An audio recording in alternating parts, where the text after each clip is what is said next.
We tiled this 8,000 square foot floor and look what's happening.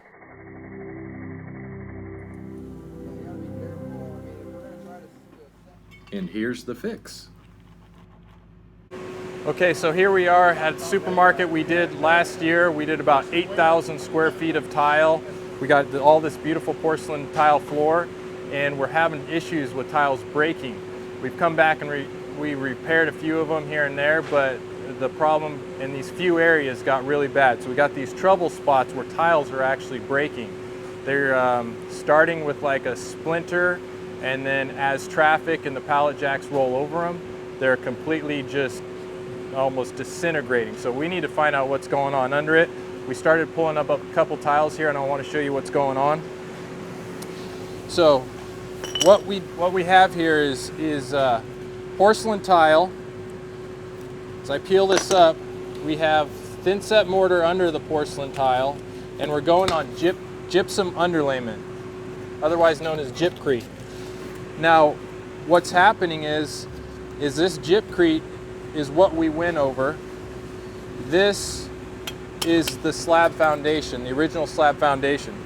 So this gypcrete is just so soft that it's just falling apart. Now what happens with gypcrete is if water gets into it, it's just like the same stuff that's in drywall.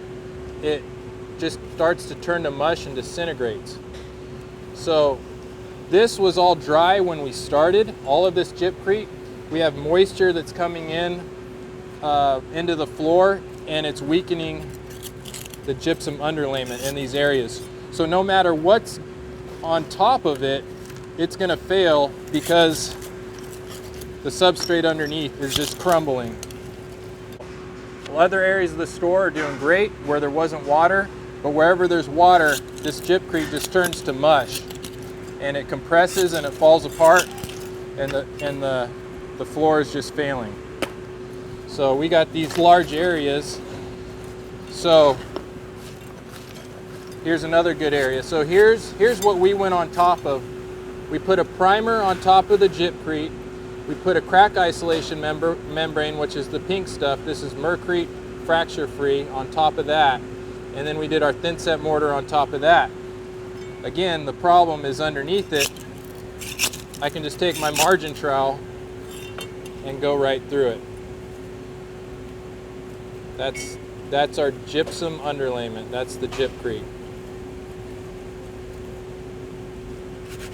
So there's our problem, boys.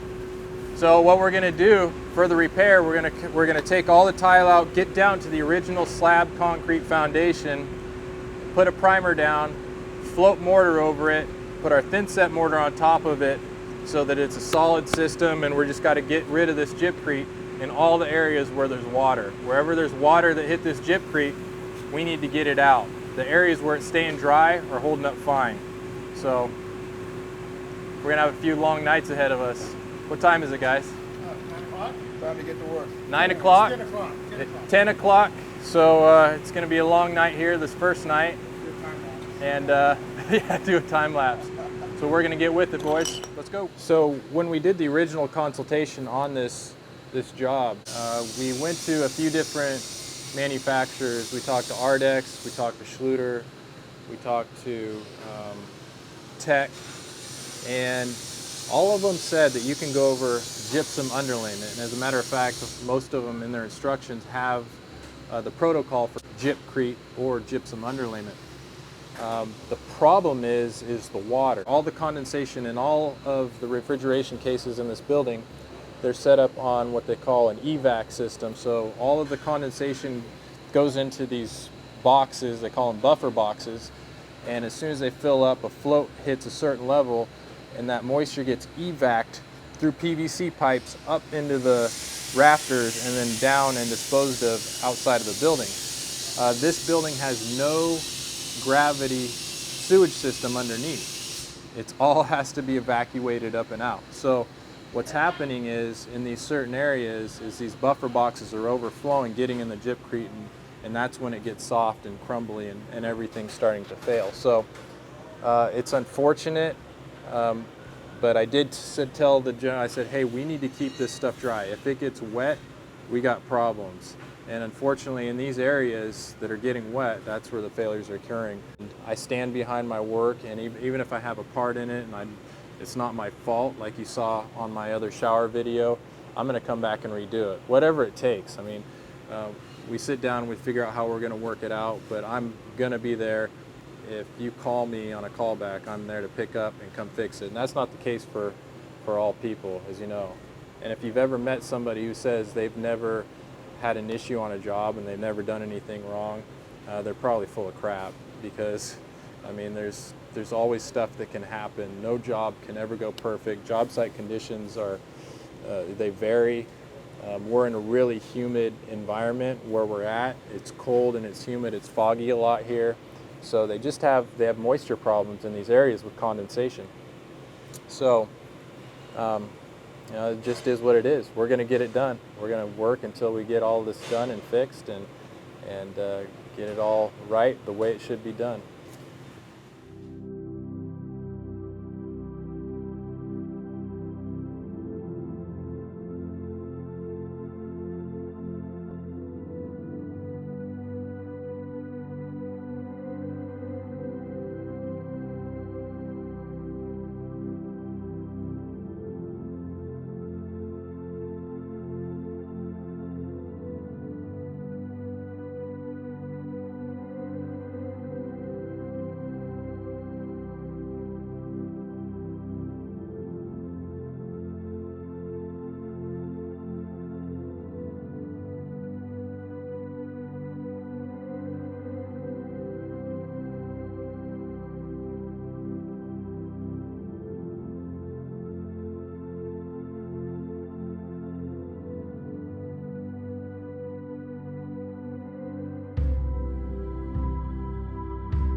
Okay, so we're getting our first bed of mortar down.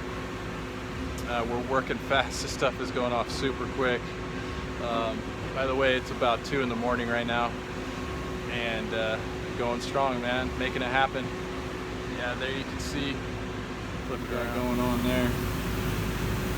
Got our straight edge, we got our street set up, and now it's just time to fill in.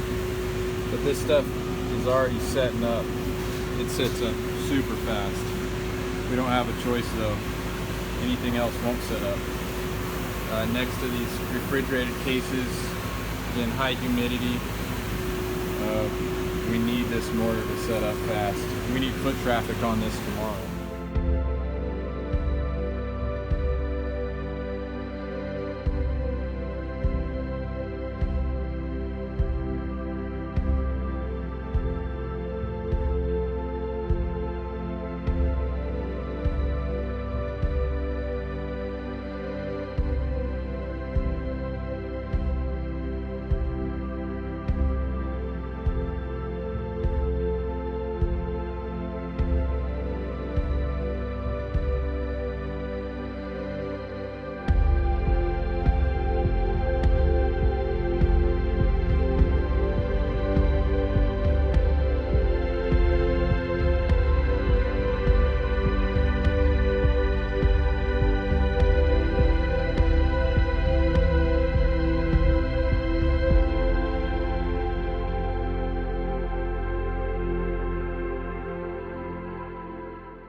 Okay, we got this done in about an hour, and this side is already set up.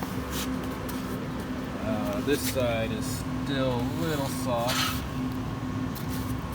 Sure seems to be a part of it. It's hard, man. This stuff is hard. We got our cat metal, pulled it out.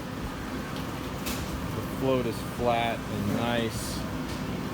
And see here, that's where we ended. It's still curing. But this mud goes off in about 30 minutes. It turns into a rock. So you better be good if you're using this stuff. 30-minute mud, floating floor with basically fat mud. And it goes off in like 30 minutes. But with 5 guys, you're able to pull it off. Alright, thanks for watching my videos. I hope you enjoyed it. If you did, make sure to click on the next video coming up. I think you'll like that one too. Until then, leave your comments in the section below or find me on Instagram at TILEcoach. And an old wise man once told me, some days you make money, some days you make friends. I hope you make either one, guys. Have a great one. We'll see you on the next video.